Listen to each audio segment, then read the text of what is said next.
ओम नमः शिवाय। आज वैशाख मास के कृष्ण पक्ष की चतुर्दशी को मासिक शिवरात्रि है।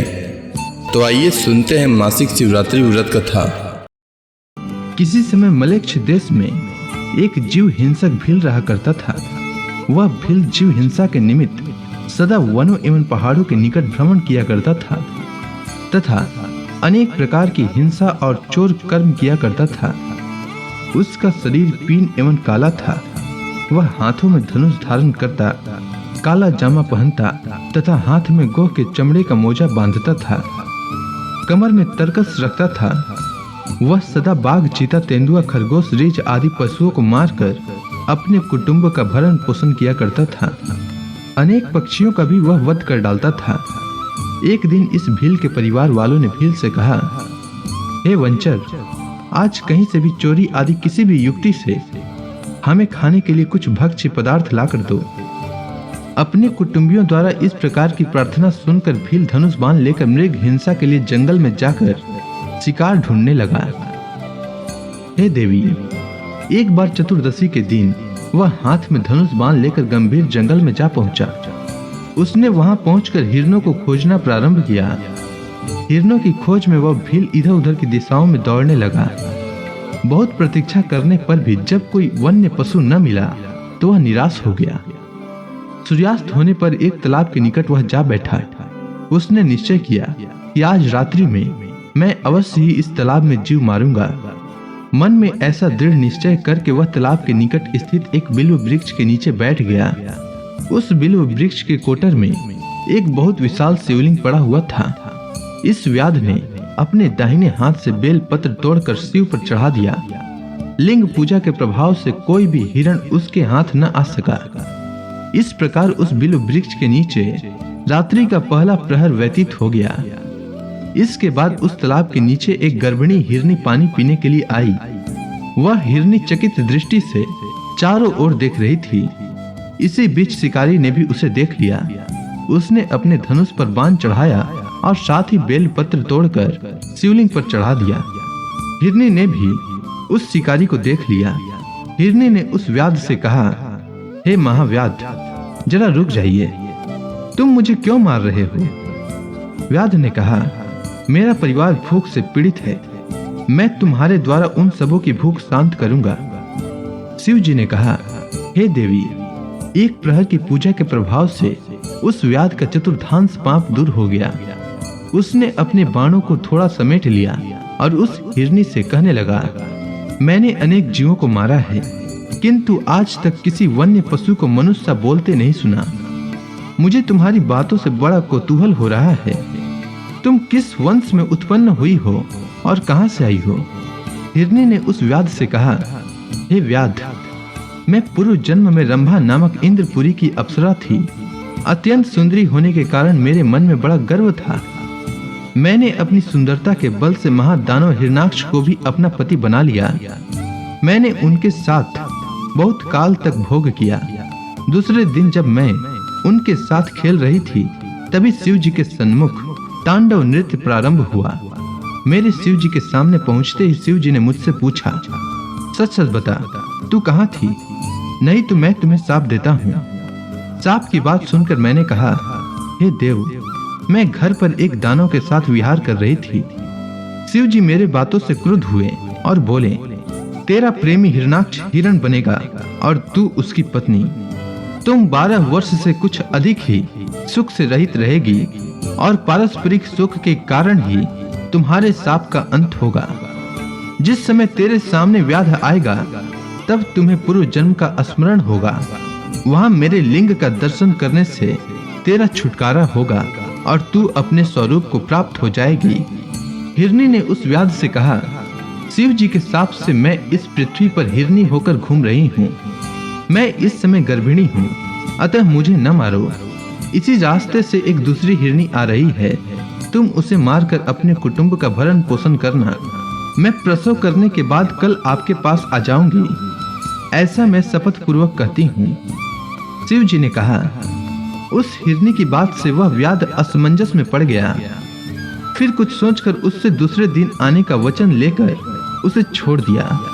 उस हिरनी ने व्याध के पास पुनः आने के लिए शपथ पूर्वक कहा, हे व्याध, जो द्विजवेद भ्रष्ट होकर संध्योपासन आदि कर्मों से रहित हो, दानी के बीच में विघ्न डालने वाला हो, जो दीपक से दीपक जलाता अथवा पैर से पैर धोता हो, जो अपने स्वामी मित्र बालक ब्राह्मण आदि का वध करता हो, जो सपत्नियों में द्वेष रखता हो, जो कृषक एक ही हल में 3 बैलों को चलाता हो, जो वेद निंदक हो, जो कुटुंब का पालन पोषण न करता हो, जो माता पिता में श्रद्धा न रखता हो, जो पर स्त्री गामी हो, इन सभी पातकों की भागिनी मैं बनूं यदि अपनी प्रतिज्ञा पूरी न करूं।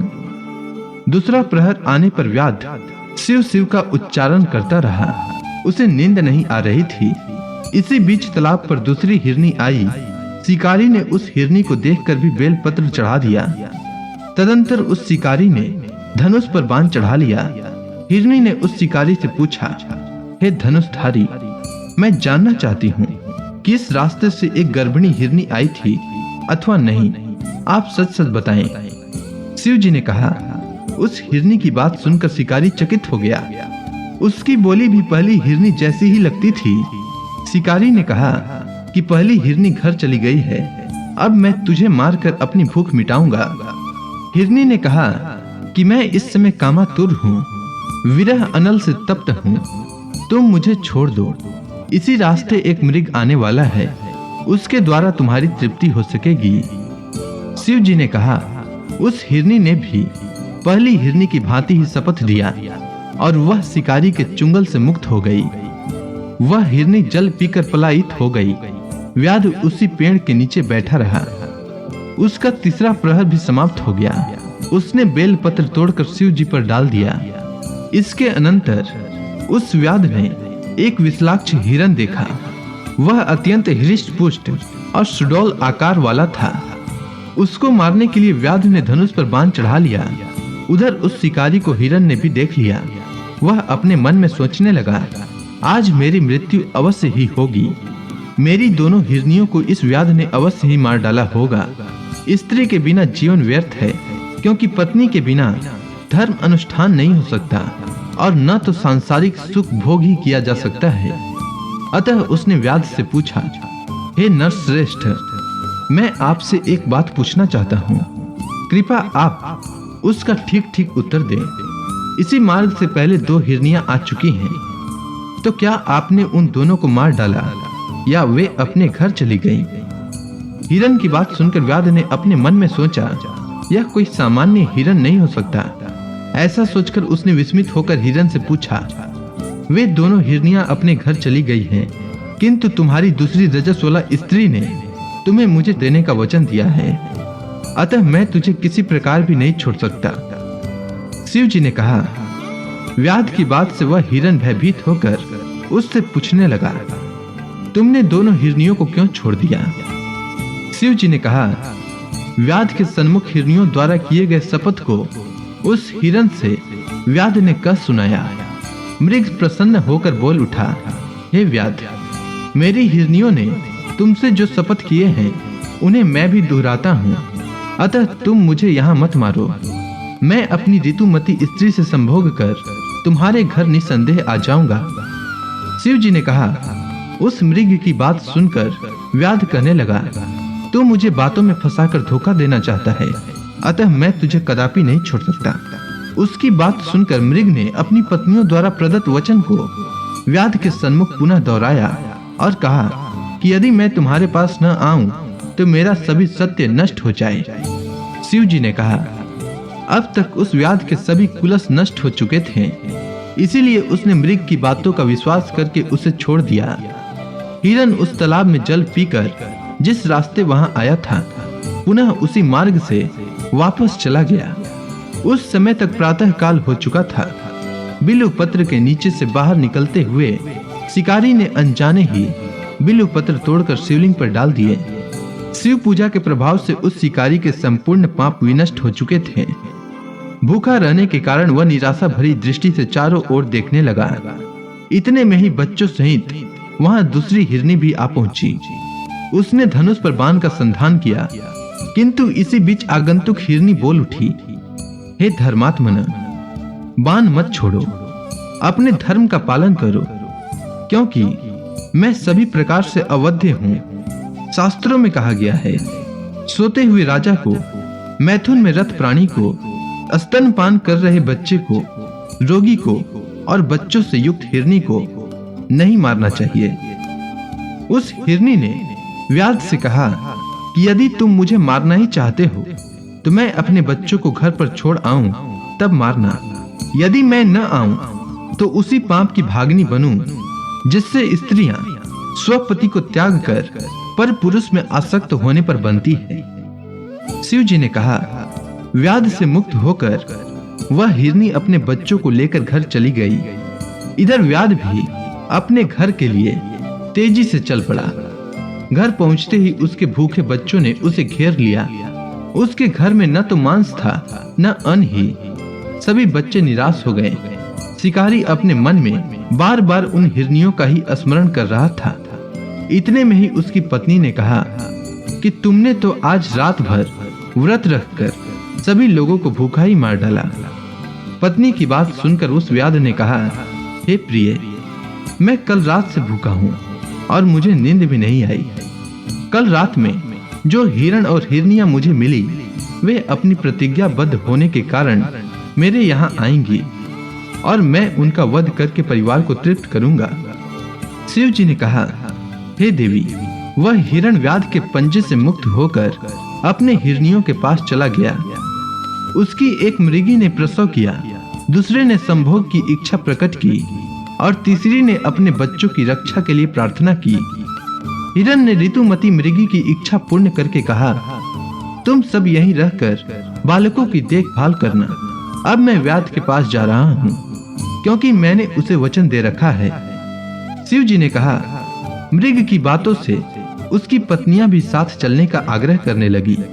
वे सब बहुत ही दुखी होकर कह रही थी, पिता भाई पुत्र आदि सभी सीमित वस्तु देते हैं, परंतु पति से अपरिमित वस्तु की प्राप्ति होती है। अमित दानी भर्ता वेदे ही, इसीलिए स्त्रियों के लिए पति ही परम गति है। पति के बिना नारी का जीवन सुना है। अतः मैं भी तुम्हारे साथ चलूंगी और साथ ही मरूंगी। शिव जी ने कहा, उस मृग की पत्नियों ने विरह कातर होकर मरने का निश्चय किया। परिवार के शोकावस्था से वह मृग बहुत ही दुखी हुआ। वह सोचने लगा, यदि मैं वचनबद्ध होकर भी व्याध के पास नहीं जाता हूँ तो धर्म का नाश होगा और जाने पर कुटुंब का अंत हो जाएगा। वह दुविधा की स्थिति में पड़ गया। अंत में धैर्य धारण कर उसने व्याध के पास जाना ही उचित समझा। वह व्याध के आश्रम की ओर चल पड़ा। उसके पीछे पीछे उसकी पत्नियों ने भी उसका अनुगमन किया। वहां से अपनी स्त्री पुत्रों को साथ लेकर वह मृग उस भूखे व्याध के पास आ पहुंचा। मृग ने व्याध से कहा, हे व्याध, पहले तुम मुझे मारो, तत्पश्चात इन सभी को। तुम्हारे बाणों से मरकर आज हम लोग स्वर्ग को जाएंगे और तुम्हें किसी प्रकार का पाप भी नहीं लगेगा। मृग की बातों से उस व्याध के मन का अज्ञान दूर हो गया। वह बोला, हे मृग, तुम अपने घर लौट जाओ। तुम्हारी सत्यता से मैं अत्यंत प्रसन्न हूँ। मुझे मांस नहीं चाहिए। तुम मेरे बंधु, गुरु और मित्र हो। मैंने आज से अहिंसा का व्रत ले लिया है और अपने हिंसक शस्त्रों को तोड़कर फेंक दिया है। अतः अब तुम निर्भय होकर लौट जाओ। शिव जी ने कहा। इतना कहकर शिकारी ने धनुष बाण तोड़ डाले और मृग की प्रदक्षिणा करके उसे नमस्कार किया। स्वर्ग से पुष्प वृष्टि होने लगी। इतने में एक देवदूत सुंदर विमान लेकर स्वर्ग से आ उपस्थित हुआ। उसने शिकारी से कहा, हे महाव्याध, इस विमान में बैठकर सदेह स्वर्ग को चलो। शिवरात्रि के प्रभाव से तुम्हारे सभी पाप नष्ट हो चुके हैं। शिवरात्रि के दिन तुमने अनजाने में ही उपवास और जागरण द्वारा शिव जी की पूजा कर डाली। हे धर्मात्मन, तुम्हारी इसी नाम से नक्षत्र मंडल में अस्थायी निवास होगा। इसके बाद उसने उस मृग को संबोधित करके कहा, हे मृग, तुम अपनी स्त्री और पुत्रों के साथ इस विमान में बैठकर स्वर्गारोहण करो। अपनी तीनों भार्याओं सहित नक्षत्र पद प्राप्त करो। तुम्हारे नाम से ही वह नक्षत्र प्रसिद्ध होगा। शिव जी ने कहा। इतना सुनकर वे सभी विमान में बैठकर नक्षत्र लोक गए।